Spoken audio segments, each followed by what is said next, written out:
तो ये शुरू करते हैं। बहुत ही छोटा सा टॉपिक मैंने सेलेक्ट किया जो कि आरएनए वर्ल्ड एनसीईआरटी में दे रखा है 12th बायोलॉजी में, जो मैं भी चैप्टर ले रहा हूँ, जिसके टॉपिक्स उठा रहा हूँ मॉलिकुलर जेनेटिक्स, यानी कि मॉलिकुलर बेसिस ऑफ इनहेरिटेंस से मैंने सारे ये टॉपिक्स उठाए। जो भी topic like Griffith experiment, Avery McCarty MacLeod का एक्सपेरिमेंट, हर्शे-चेज का एक्सपेरिमेंट, सीधे सर्च करें हर्शे-चेज एक्सपेरिमेंट वैली हमजा खान। इसी इंटरेस्टिंग तरीके से आपको समझ में आएगा चीज़ें।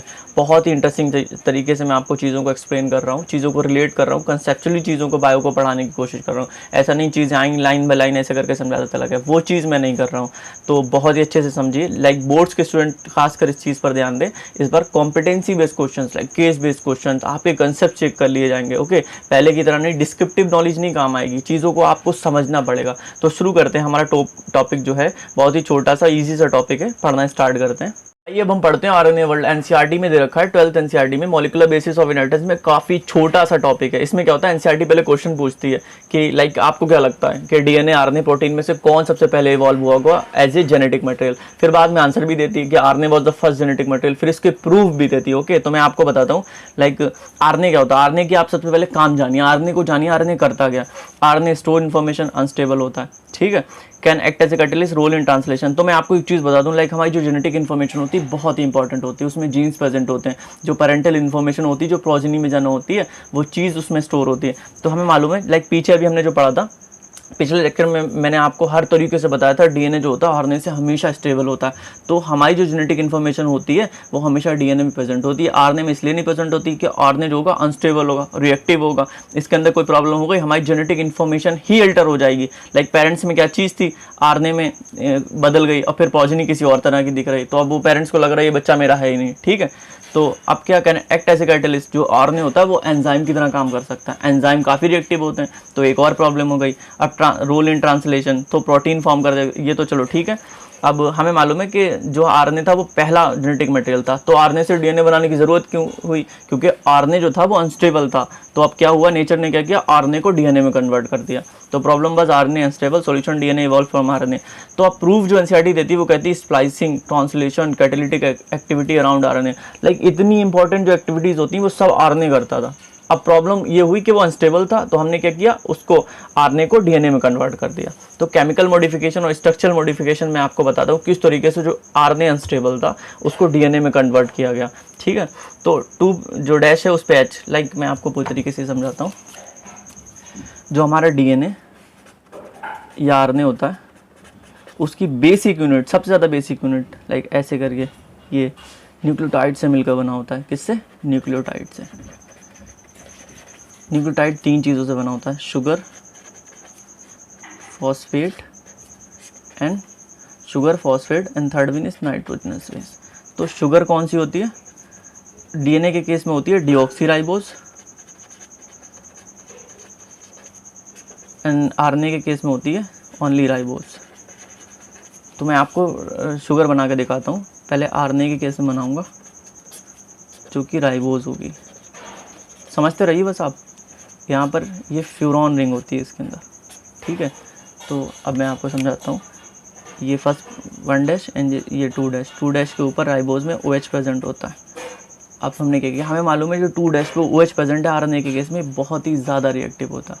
इसके लिए एनसीईआरटी लिखती है लेवाइल टू डिग्रेडेशन, ये डिग्रेडेशन कॉज कर सकता है, आरएनए को डिग्रेड करा सकता है। तो इसके बाद हमने क्या किया, आरएनए को, ये राइबोज जो शुगर थी, अब इसके अंदर जो केमिकल मॉडिफिकेशन हुआ फ्यूरॉन रिंग के अंदर, वो यहाँ पर जो 2 डैश है वो H आ गया, जिससे कि इसकी रिएक्टिविटी, ये आरएनए के केस में था, आरएनए के केस में राइबोज शुगर थी, और डीएनए के केस में डीऑक्सी राइबोज प्रेजेंट है, ठीक है।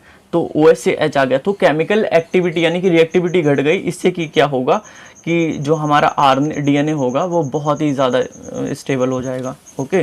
तो यूरेसिल कन्वर्ट इनटू थाइमिन, हमें मालूम है नाइट्रोजनस बेस प्रेजेंट होते हैं, like adenine, guanine, CUT cut, cytosine, uracil and thymine. जो थाइमिन यूरेसिल था वो थाइमिन में कन्वर्ट हो गया। यूरेसिल जो होता है हमें मालूम मोस्ट रिएक्टिव बेस, रिएक्टिविटी बढ़ा रहा ना आरएनए की, ठीक है। तो इसके अंदर स्टोर नहीं कर सकते जेनेटिक इन्फॉर्मेशन, तो हमने जो यूरेसिल होगा उसे थाइमिन में कन्वर्ट कर दिया।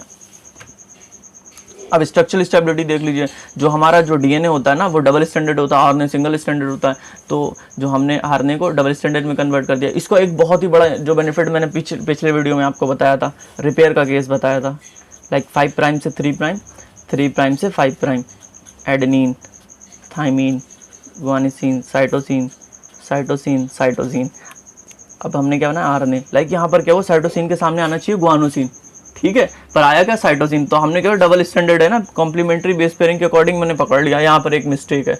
तो कॉम्प्लीमेंट्री बेस पेयरिंग हमेशा डबल स्टैंडर्ड में लग सकती है, आरएनए के केस में तो लगना ही नहीं है। अगर कोई प्रॉब्लम हो गई हम उसे रिपेयर ही नहीं कर सकते, सिर्फ और सिर्फ डीएनए में ही रिपेयर कर सकते हैं। ओके, तो ये डबल स्टैंडर्ड होने का कितना बड़ा फायदा है, रिपेयर सॉल्व, यही चीज़ तो मैं आपको बता रहा था, अब आगे बता दूंगा। अब मैंने एक एक करके सब चीज़ों को डिफाइन किया, यानी कि समझाया यहाँ पर।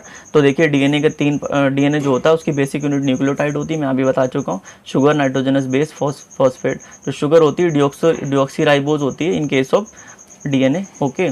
और nitrogenous base purine, adenine and guanine, and pyrimidine में साइटोसिन, यूरेसिल एंड थाइमिन। ये पीछे मैं चीज़ें समझा चुका हूँ, लाइक 2 डैश के ऊपर OH था इन केस ऑफ आरएनए। अब डिऑक्सीराइबोज जो शुगर, उसके अंदर हाइड्रोजन आ गया, इससे क्या हुआ, इसकी रिएक्टिविटी घट गई, ठीक है। तो जो हमारा डीएनए होता है वो हमेशा स्टेबल होता है, हमेशा स्टेबल होता है इन कंपेरिजन ऑफ आरएनए, क्योंकि हमें उसमें जेनेटिक इन्फॉर्मेशन स्टोर करनी, मजाक थोड़ी ना करना है। जेनेटिक इन्फॉर्मेशन अगर अल्टर हो गई, प्रोजनी लगेगी नहीं, ये पेरेंट्स की है, ओके। अब ये डीएनए रिपेयर समझा है, लाइक हमने 5 प्राइम से 3 प्राइम, एंटी पैरेलल पोलैरिटी में हमेशा डीएनए होता है, लाइक ऐसे होता है, कभी हमेशा ऐसे नहीं होता, ऐसे होता है, ठीक है।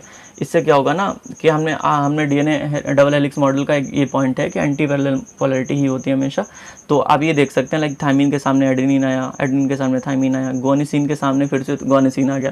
तो ये एक प्रॉब्लम है ना यहाँ पर। तो डबल स्टैंडर्ड जो डीएनए उसके अंदर क्या, कॉम्प्लीमेंट्री बेस पेयरिंग लगा दिया, हमें मालूम है गुआनिसिन का साइटोसिन आना चाहिए, तो ये चीज़ रिपेयर कर देंगे। लेकिन यहाँ पर क्या, अगर हमें मालूम है यहाँ पर गुआनिसिन की, यहाँ पर तो आरएनए के केस में कॉम्प्लीमेंट्री बेस पेयरिंग लगी नहीं सकती, अगर कोई प्रॉब्लम है तो हम उसे संभाल ही नहीं सकते।